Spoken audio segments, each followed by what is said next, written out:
का यहाँ पर कष्ट दूर का निवारण हो जाएगा। इससे मुझे और भला क्या प्राप्त होगा? ज्ञान वैराग्य अपनी ही मूर्छा से खुल जाएंगे। तब सनत कुमारों के मध्य में आसन लगाए और आसन लगा करके एक पर श्री नारद जी विराजमान हो गए, एक पर भक्ति माता विराजमान हो गई और दो आसनों पर ज्ञान और वैराग्य को विराजमान कर दिया। जब सनत कुमारों ने कथा को प्रारंभ किया तो कथा को प्रारंभ करते ही और जैसे ही कथा का महत्व प्रारंभ हुआ तो ज्ञान वैराग्य की मूर्छा खुल गई और मूर्छा खुल गई तो अपने आसन पर आसीन हो गए। अब आसीन होकर के और भगवान की कथाएं वो अच्छी तरह से श्रवण करने लगे। सप्तम दिवसे पर्यंतः विनय ददाति कथा संपन्नार्थे सनत कुमारः। जब सनत कुमारों ने सप्तम दिवस की कथा को श्रवण कराया और श्रवण कराते ही ज्ञान वैराग्य बिल्कुल युवा अवस्था में बदल गए और श्रीमद् भागवत के प्रभाव से इसके पान करने से ज्ञान और वैराग्य की मूर्छा खुल गई और मूर्छा खुलते ही ज्ञान वैराग्य जैसे युवा थे उसी रूप में परिवर्तित हो गए। जैसे ही सप्तम दिवस की कथा श्रवण की सनत कुमारों के द्वारा तो कथा श्रवण करते ही ज्ञान और वैराग्य भक्ति माता का उद्धार हो गया। बोले सनत कुमार भगवान की। तो महात्मा की कथाई में श्री सूजी वर्णन करते हैं, हे सौनकादिक ऋषियों, ये तो ज्ञान और भक्ति वैराग्य की कथा है। इससे और आगे की कथा मैं आपको और सुनाता हूं। तो वो कथा आपको बड़ी ध्यान से श्रवण करनी पड़ेगी। वो कथा है बड़ी ही विचित्र। जैसे कर्म उस हिसाब से ही आपको भोगना पड़ता है। जैसा हम कर्म करते हैं उसी हिसाब से हमें भोगना पड़ता है। अगर कोई ये सोचे कि हमने अपने जीवन में ये अच्छा कर्म किया है और ये बुरा कर्म किया है तो ईश्वर हमें अच्छे कर्म का अच्छा फल प्राप्त कराते हैं और बुरे कर्म का हमें बुरा फल प्राप्त कराते हैं। क्योंकि मानस में बाबा तुलसी ने लिखा है, बड़ा स्पष्ट रूप से लिखा है, कोहु न काहू के सुख दुख करि दाता, कोहु न काहू सुख दुख करि दाता, कोहु न काहू सुख दुख करि दाता, निज कर भोग सब भ्राता, निज कृति करे भोग सब भ्राता।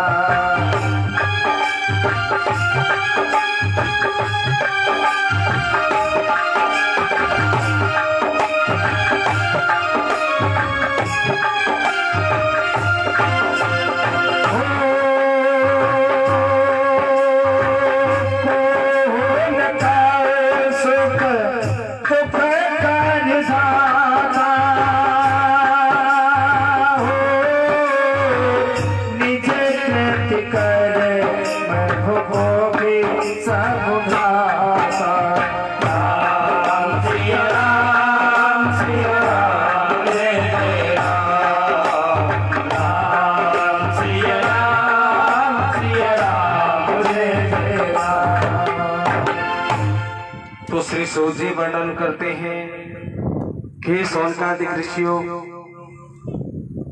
वेद व्यास जी ने बड़ा सुंदर श्लोक वर्णित किया श्रीमद् भागवत के अंदर। तुंगभद्रा तटे पूर्व भूतस्य पुनः तु मम यत् वर्णानुस्वर्णेन्द्रः शयति कर्मोदस्तर। तो यहाँ पर श्री सूजी वर्णन करते हैं कि तुंगभद्रा नदी के किनारे एक बहुत ही सुंदर नगर था। उस नगर का नाम था उत्तम नगर। तो उत्तम नगर की एक बहुत ही विचित्र बात है, उस नगर में सब वर्णाश्रम धर्म का पालन करने वाले व्यक्ति रहते हैं, बहुत ही सज्जन पुरुष हैं। और उसी नगर में एक और पंडित जी रहते हैं, बड़े ही विद्वान और कर्मकांडी वेद पाठी ब्राह्मण हैं। और उन पंडित जी का नाम है आत्मदेव पंडित। आत्मदेव जो पंडित जी हैं, बड़े ही विद्वान और कर्मकांडी वेद पाठी ब्राह्मण हैं। और पंडित जी बहुत ही सुशील हैं। लेकिन वहां एक बहुत ही विपरीत बात है कि उनकी पत्नी का नाम है श्री धुंधली देवी। पंडित जी जितने ही शील प्रवृत्ति के व्यक्ति हैं, धुंधली देवी उतनी ही कर्कश स्वभाव की है। कर्कश स्वभाव होते हैं, जो कर्रा स्वभाव होता है, लड़ाई झगड़ा करना इत्यादि, किसी को देख करके खुश न होना, इसे कर्कश स्वभाव बोला जाता है। दिन के समय पंडित जी तो जाते हैं पूजा पाठ पठन करने के लिए, और घर में पूरा साम्राज्य जो रह जाता है वो धुंधली देवी का रह जाता है। धुंधली देवी जो है, कभी इसी पड़ोसी से लड़ना, कभी उस पड़ोसी से लड़ना, कभी किसी को ऐसी बात करना जैसे मानो मिर्ची का छिड़काव कर दिया हो, इस प्रकार के वातावरण करना। जब बेचारे पंडित जी शाम को घर आते हैं तो मानो ऐसा नाटक करती हैं कि इनके अश्वती अनसुईया के बाद इन्हीं का नंबर आता है। ऐसा जल का लोटा लेकर के सामने खड़ी हो जाती हैं और कहती हैं कि स्वामी जल पी लीजिएगा। बड़ी सेवा भाव करती हैं, दिखावा इतना करती हैं धुंधली देवी कि मानो इनसे अच्छा कोई दुनिया में है नहीं। आत्मदेव पंडित जी परम ज्ञानी हैं, परम विद्वान हैं, वेद पीठ ब्राह्मण हैं, कर्मकांडी हैं। जब इस आगे आगे धीरे क्रम में बढ़ते हुए जब पंडित जी तो चले गए, एक दिन कथा करने के लिए यजमान के यहाँ, और पीछे से सभी अपनी जो सहेलियां सखी हुआ करती हैं उनको बिठा करके और खूब मस्ती करने लगे। धुंधली देवी का ऐसा स्वभाव, उनके घर में कोई धन की कमी नहीं है। आत्मदेव पंडित जी के घर में कोई धन की कमी नहीं है, लेकिन कमी है तो केवल एक चीज की, कि आत्मदेव पंडित जी को कोई संतान नहीं है। धुंधली देवी के कोई पुत्र नहीं है, कोई पुत्र नहीं है। अब धुंधली देवी के कोई पुत्र नहीं है तो पंडित जी बेचारे बड़े दुखी रहते हैं। सोचते हैं कि प्रभु मैंने न जाने कौन सा यह पाप किया है जिससे मुझे पुत्र की प्राप्ति नहीं हुई। यह मन में विचार कर रहे थे पंडित जी एक दिन। और तेजब की बात यह है कि उनके घर में एक गाय है, और गाय को भी कोई बछड़ा नहीं हुआ। अपने हाथों से तुलसा जी में जल डालते हैं आत्मदेव पंडित जी, लेकिन तुलसा जी भी सूखी हुई हैं। एक ज्ञानी ब्राह्मण, वेद पठन करने वाला ब्राह्मण, जब उनको ऐसे गिलानी मन में आई कि भाई मेरे पितृ मुझसे तृप्त नहीं है, तो मुझे कुछ न कुछ करना चाहिए और इसके कल्याण हेतु मुझे किसी संत की शरण में जाना चाहिए, वही मेरा मार्गदर्शन कर सकते हैं। तो मन में वो विचार करने लगे। धीरे धीरे आपने देखा हो कि किसी भी माता के कोई पुत्र नहीं होता तो दूसरी माताएं ताना देना प्रारंभ कर देती हैं कि भैया या को मोड़ो देखबे को धर्म ना है, हमारे ब्रज की भाषा है भैया, ये तो बाज है, इसको तो मोह देखने को धर्म ना है। ऐसे समाज के ताने उनको सहन करने पड़ते हैं। तो आत्मदेव पंडित जी से पड़ोसियों ने आना प्रारंभ कर दिया उनके घर और पूछते हैं कि पंडित जी, आप सबके घर में जाते हैं, पूजा पठन पाठ करते हैं, वेद वेदांत का भी पाठ करते हैं, परंतु कभी आपने ये सोचा कि आपके पुत्र नहीं है, आपके एक गाय है उसके भी कोई बछड़ा नहीं है, और महाराज आपकी जो तुलसा जी है ना वो तो बिरवा पड़ी हुई है। अब धीरे धीरे यही गांव में पूरी बात फैली।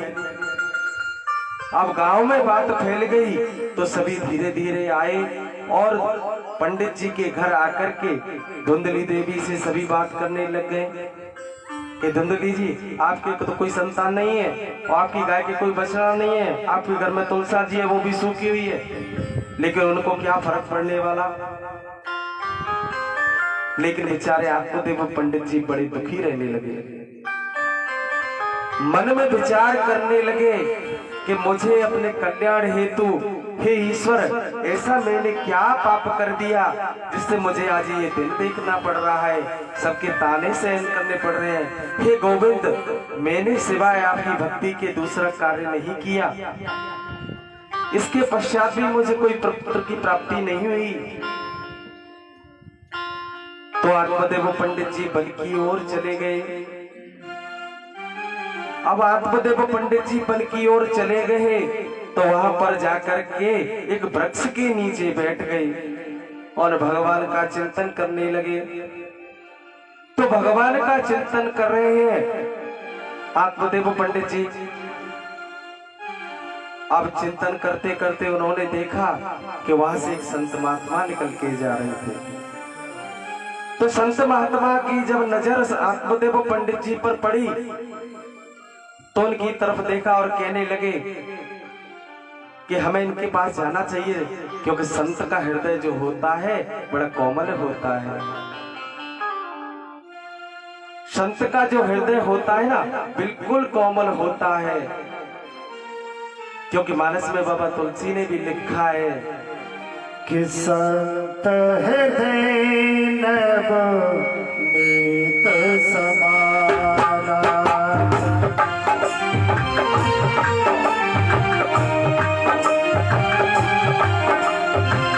संत हृदय नवनीत समाना, संत हृदय नवनीत समाना, कहे वो कहे वो न जाना, हो गए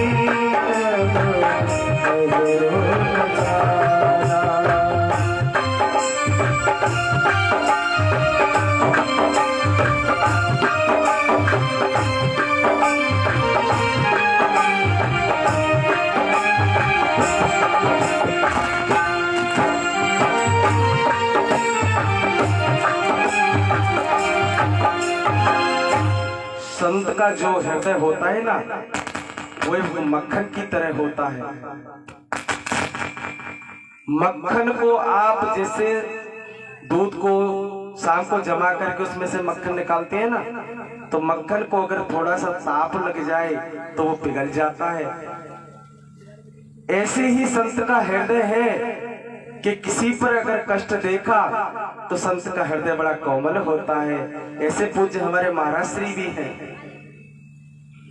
हम जब शाम को यहाँ बैठते हैं तो सबसे कहते हैं, लाड़ और दुलार से कहते हैं कि बेटा आपने भोजन किया, बेटा सबसे पहले भोजन किया। कल का एक और आपको चमत्कार बताऊं कि पूज्य महाराज श्री हमारे बोले कि बेटा आज मेरा मन कर रहा है कि आपको रोटियां मैं अपने हाथों से बना के खिलाऊं। मैं महाराज जी बस इतना ही आशीर्वाद आप प्राप्त करा दीजिए। कि नहीं नहीं, और संत का हृदय है, हम मना कैसे कर सकते हैं। कल महाराज जी ने बड़ी सेवा भाव से भोजन बनाया और इतना आनंद आया, बड़ा सुंदर प्रसादी। तो संत का हृदय इतना कोमल हुआ करता है। तो ऐसे ही संत महात्मा और जाकर के और आत्मदेव पंडित जी से पूछा कि पंडित जी आप कैसे निराश हैं। मनुष्य का जो चेहरा होता है ना, एक स्पष्ट कैमरे की तरह होता है। अगर खुशी हो तो खुशी का चेहरा अपने आप दिखता है, अगर दुखी हो तो दुख का भी चेहरा अपने आप दिखता है। जब खुशी का चेहरा होता है तो अलग ही उसके चेहरे का हाव भाव हो जाता है, और दुख का चेहरा जब होता है तो दुख का तो चेहरा दुख का ही होता है। तो दिव्य दृष्टि संत महात्मा ने जब उसकी नजर पड़ी तो नजर पड़ते ही और आत्मदेव पंडित जी से कहा कि पंडित जी आप बड़े ज्ञानी पुरुष हो, बड़े वेद पाठी ब्राह्मण हो, और आप जैसे व्यक्ति को यहाँ जंगल में बैठ करके इस वृक्ष के नीचे एकांत में शोभा नहीं देता। आपको तो अपने ज्ञान के माध्यम से जन कल्याण करना चाहिए। तो आत्मदेव पंडित जी बड़े ही परेशान हो गए और आंखों में नेत्रों से आंसुओं के पनारे बहने लगे। आंसू सहित जब संत ने देखा कि आत्मदेव पंडित जी रो रहे हैं, इनको क्या कष्ट हुआ है, तब बड़ी प्रथा से पूछा और कहा कि हे पंडित जी आप इतने दुखी क्यों हैं। तो आत्मदेव पंडित जी कहते हैं कि मेरे कोई कमी नहीं महाराज, धन के ऐश्वर्य की मान सम्मान की वृद्धि में मुझे कोई कमी नहीं। ठाकुर जी ने सब चीज प्राप्त कराई है मुझे। कष्ट है तो केवल एक चीज का, कि कष्ट क्या है कि महाराज मेरे कोई संतान नहीं है, और घर में मेरी गाय है और गाय को भी आज तक कोई बछड़ा प्राप्त नहीं हुआ। और एक और कौतुक ये है कि मेरी जो तुलसा जी है वो कभी हरी भरी नहीं रहती। और मैंने सुना है कि संतों की शरण में जाने से सब कुछ प्राप्त होता है। तो प्रभु मैं आपकी शरण में आया हूँ और आपको दंडवत प्रणाम करता हूँ, सो मेरे कष्टों का निवारण करिए। यह शब्द जब संत महात्मा ने सुने तो उन्होंने कह दिया कि हे पंडित जी आपकी कुंडली में तो पुत्र योग है ही नहीं, आपकी कुंडली में पुत्र योग नहीं रहा है।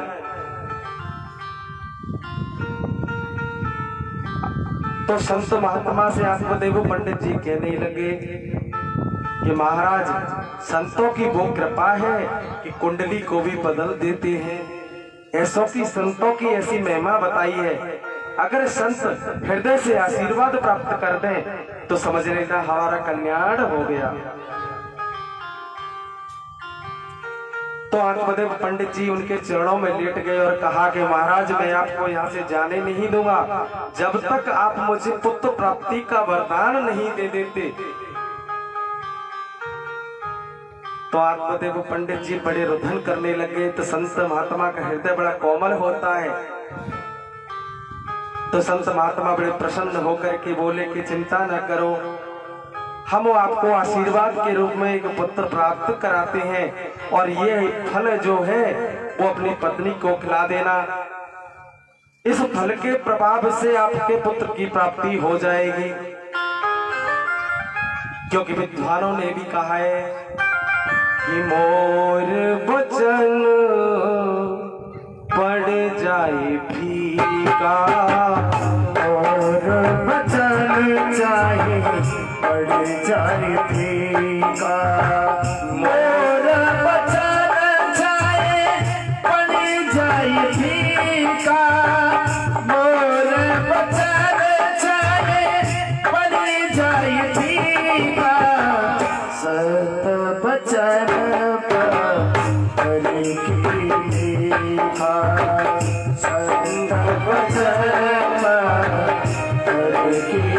देखा संत बचन पत्थर की तो जब संतों ने कह दिया तो समझ लीजिए कि वो पत्थर की लकीर हो गई, कभी मिटने वाली नहीं है। तो संत महात्माओं ने उनसे कह दिया कि आप वो पंडित जी अपनी पत्नी को यह फल खिला देना, आपको पुत्र की प्राप्ति हो जाएगी। तो बड़ी प्रसन्नता बस और आत्मदेव पंडित जी उस फल को लेकर के अपने घर आए। संतों का आशीर्वाद जो प्राप्त करके और अपने घर को आए, तब ये सारा वृतांत अपनी पत्नी को जब सुनाया तो पत्नी के मन में बड़ी गिलानी हुई, लेकिन उनके मोह पे तो मना नहीं कर सकती ना, उनके सामने मना नहीं कर सकती। उन्होंने कहा स्वामी हमारे कोई संतान नहीं है और आप इस फल को लेके आए, मैं इसको ग्रहण करूंगी, इससे हमें पुत्र की प्राप्ति होगी। और आत्मदेव पंडित जी ने वो फल को श्री धुंधली देवी के हाथ में दे दिया और धुंधली देवी के मन में गिलानी हुई। उसकी एक सखी थी, उस सखी को बुलवाया और सखी से कहा, क्योंकि उस सखी उससे ज्यादा प्रेम करती थी, तो उस सखी से कहा कि क्यों री तेरे कितने बच्चे हैं? तो उसने कहा कि तुम्हें तो पता ही है कि 6 बच्चा है मेरे और 7वां बालक होने वाला है। तो तू एक काम कर, मैं तुझे धन दे दूंगी, इस बच्चे को तू मुझे दे देना, क्योंकि मेरे बस की बात नहीं है बच्चा पैदा करना या बच्चे का कष्ट सहन करना। और एक बच्चे की पीड़ा तो एक माता ही जान सकती है कि प्रसव पीड़ा कितनी कठिन हुआ करती है। एक माता के हृदय से पता लगे कि जब उनकी प्राणों की आहुति लगती है तो उस समय उनको पता नहीं कि हम जिंदा बचेंगे या नहीं, इतनी प्रसव पीड़ा होती है। कि धुंधली रोए रही स्वामी फल सोले आए, धुंधली रोए रही स्वामी फल सोले आए, धुंधली रोए रही स्वामी फल सोले आए, स्वामी फल सोले आए, स्वामी भले सोले आए, स्वामी भले सोले आए, स्वामी भले सोले आए, धुंधली रोए रही स्वामी भले सोले आए, धुंधली रोए रही स्वामी भले सोले आए।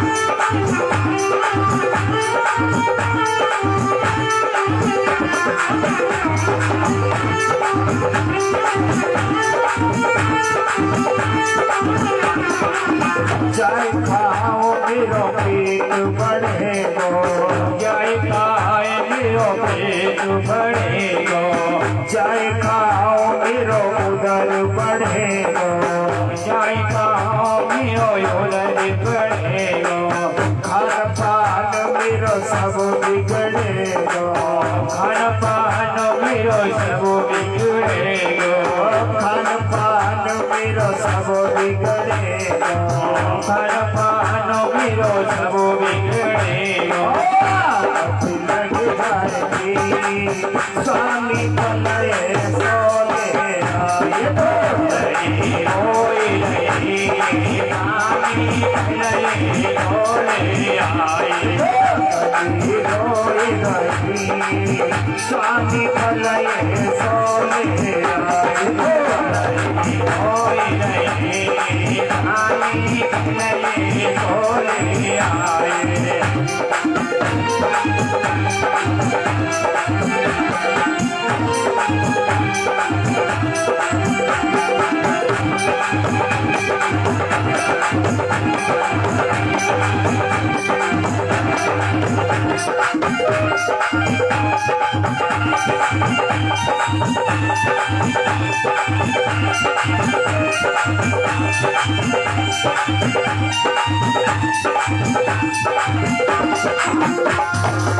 बालक होए जब ननद बोलेगी, बालक होए जब ननद बोलेगी, बालक होए जब ननद बोलेगी, बालक होए जब ननद बोलेगी, तब मेरी बिल्कुल न चलेगी, जब मेरी बिल्कुल न चलेगी, तब मेरी बिल्कुल न चलेगी, जब मेरी बिल्कुल न चलेगी।